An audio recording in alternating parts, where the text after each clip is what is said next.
Well, you don't aspire to become a guru. People, when they find that your guidance is worthwhile, they may call you a guru. So, Oh, okay. you don't say, I'm the… the word guru means one who dispels darkness. A light cannot stand up and say, I'm the light. Well, you have to shine, then you are the light. Excellent, excellent. I love that. I love that analogy. So, I've been getting to know your work a little bit in researching for this conversation, and I'm so pleased to get to speak with you. I know we've been talking about it for a while, and I love the message and the heart of your teachings, and I love the way how wonderfully self-effacing you are and your sense of humor. I also use a sense of humor in my work. How important is humor in the teaching of spiritual and psychological human truths? Oh, I never looked at it that way. I feel, well, if you're joyful, naturally you will look at everything from all sides. One side is always the lighter side. Well, if you look at the planet right now, we are good morning, somebody is good night, one side is light, another side is dark. This is the nature of the existence. In every situation, there is a dark side, there is a gray side, and there is a very light side. It's not by ignoring the dark side and always trying to be funny you achieve something, or just by looking at the dark side you will achieve something. It's important that people have a more holistic picture of every situation, because there is never going to be perfect situations in our life. Well, in America right now, a lot of people are looking at this darkness and are feeling very overwhelmed. There's political dark times, there's racial and social justice dark times, environmental dark times. This global pandemic is very scary and another dark time. So how do you find the light in all of this darkness? I thought California is quite sunny, I thought it's not so dark. People are misunderstanding their psychological situations as existential reality. Existential reality is the way it is. How you reflect it in your mind depends on how dark your mirror is. So it's very important to look at life just the way it is, not the way you think it is. Because you can think up anything you want. You can make a horror out of a simple aspect of sun coming up. You can think, oh, it's rising and it's going to kill me. There are people who do that. Sun setting, somebody thinks it's the end of the world.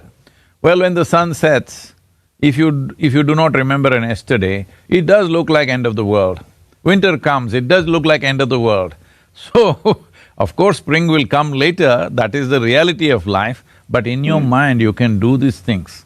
So this most important thing is, I think Western societies have given too much importance to their own thought and emotion. Your thought and emotion is your psychological drama. You're supposed to run it the way you want it, but now you think it's a reality by itself. What you think and what you feel is not a reality, it's what you're making up in your mind. You're free to make up what you want. In the United States right now, with young people, we're in a mental health crisis, the likes of which the world has never seen.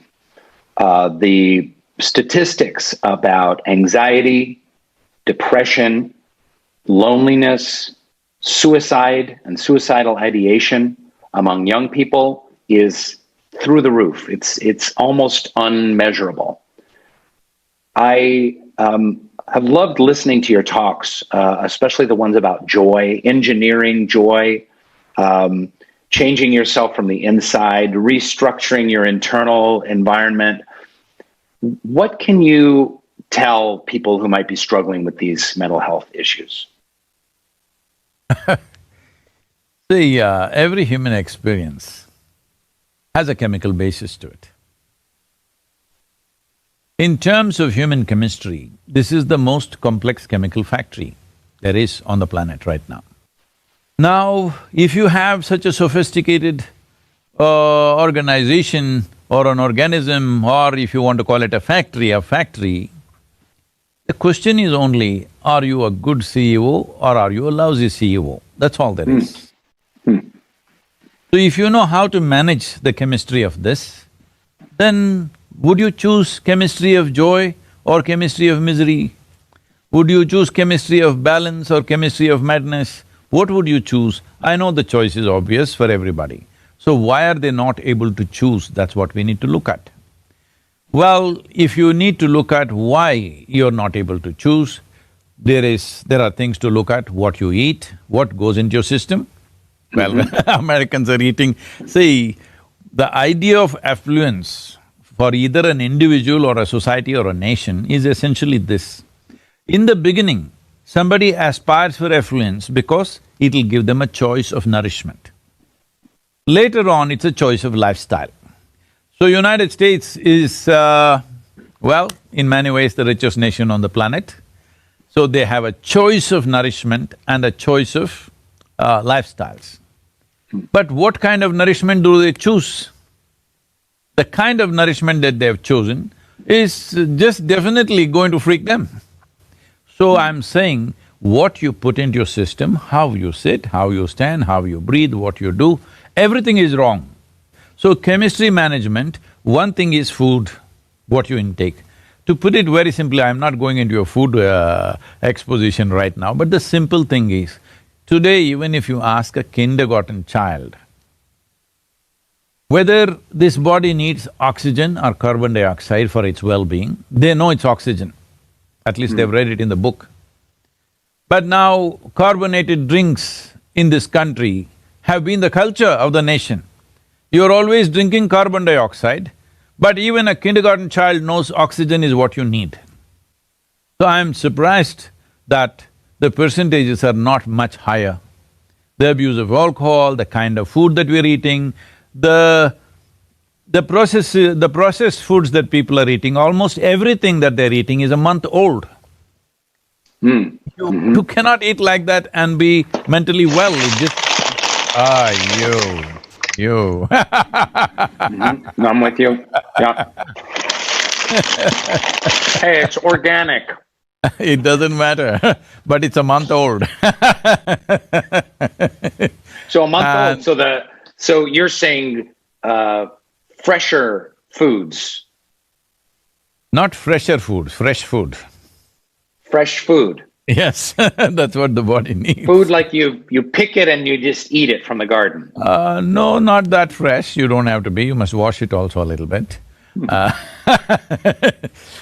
So, what is anxiety and is there a way out of it? See, there are two basic faculties in a human being which are significant and which is unique to a human being, which makes us who we are. One is, we have a vivid sense of memory. It's because of that our life is rich. No other creature on the planet has as vivid a sense of memory as we have. Because of this fantastic sense of memory, we have a fantastic sense of imagination. If there was no such elaborate, detailed memory in our minds, we would not be capable of imagination. Imagination is just extrapolation of our memory.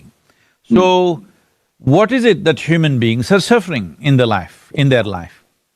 They are suffering what happened 10 days ago still. We are complaining to the nature, why did you evolve us? You must have left us as an earthworm, we would have been happy. At least we would be eco-friendly, that would be of great value in California. That's funny, that's great. The work that your institute does, Isha, is in health and nutrition, in education, and also the environment. Can you tell us a little bit about the work that you guys are doing with the environment? Well, with environment, this whole thing began in the year 1998. Certain experts from United Nations came and they made a prediction that by 2025, 60% of the state in which I am, the southernmost state in India, will become a desert. I don't like any kind of predictions, whether they're astrological, environmental, political, economic, I don't like predictions because predictions are being arrived at from dead, cold statistics You're not looking at what is beating in the human heart, because human beings, what they're thinking right now will be the future, not what they've done in the past. So I didn't like the prediction, so I thought I'll check it out for myself. And I drove around the state, just seeing different regions, how they are. And then I found that they were wrong, because I saw it's going to happen much sooner than 2025. Wow. It wouldn't take that long, because three major rivers had gone totally dry. Many streams, small streams which are tributaries have gone dry, and desertification is happening at a rapid pace, where palm trees are all… their crowns are falling off, not able to find water. Always in the tradition it was said, if a palm tree dies, that means you're heading for a disaster, because it finds water wherever it is in the minutest quantity, it can survive in a desert. So if the palm tree crowns start falling off, it means that there is definitely a disaster coming. Because bore wells are going like 1200, 1400 feet below and sucking out all the water, all vegetation is dying because no tree is able to put roots to 1200 feet. Yeah. So then I saw how to do this, and I spent 6 years planting trees in people's heads, which is the harshest terrain on the planet. Once we successfully did this for 6 years, then transplanting it on the land became easy. I did a simple process. So I was just looking at how to do this as an experiment. I just took a hill which is behind our center, which has been sheared off all the trees maybe 25, 30 years ago and become largely bamboo and shrubs, but the trees are all gone, somebody has taken it away.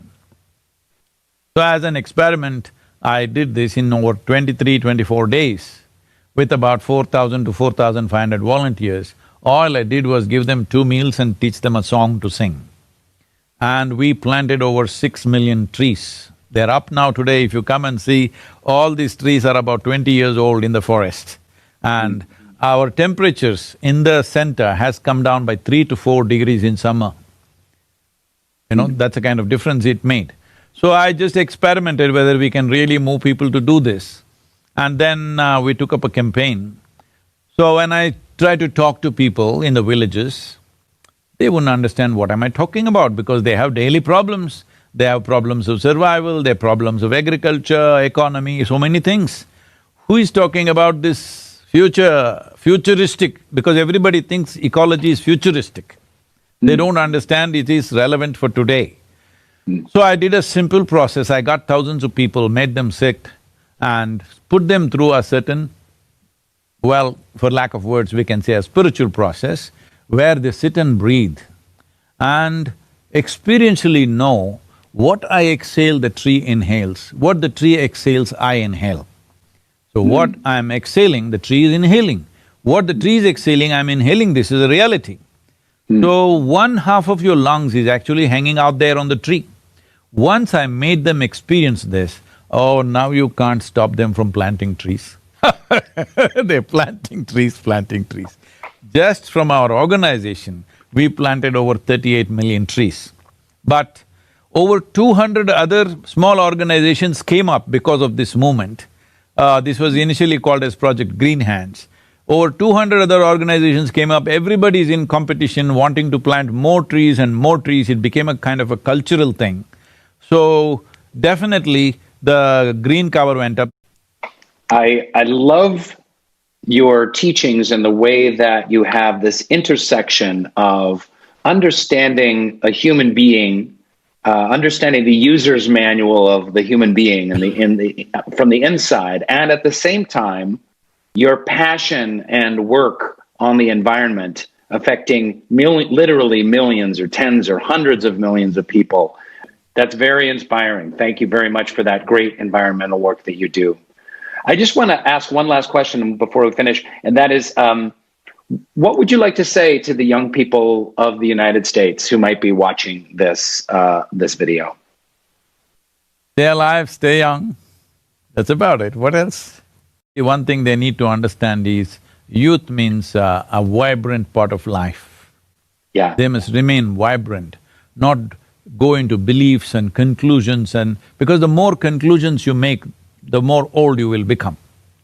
What is old age is simply too many conclusions about everything.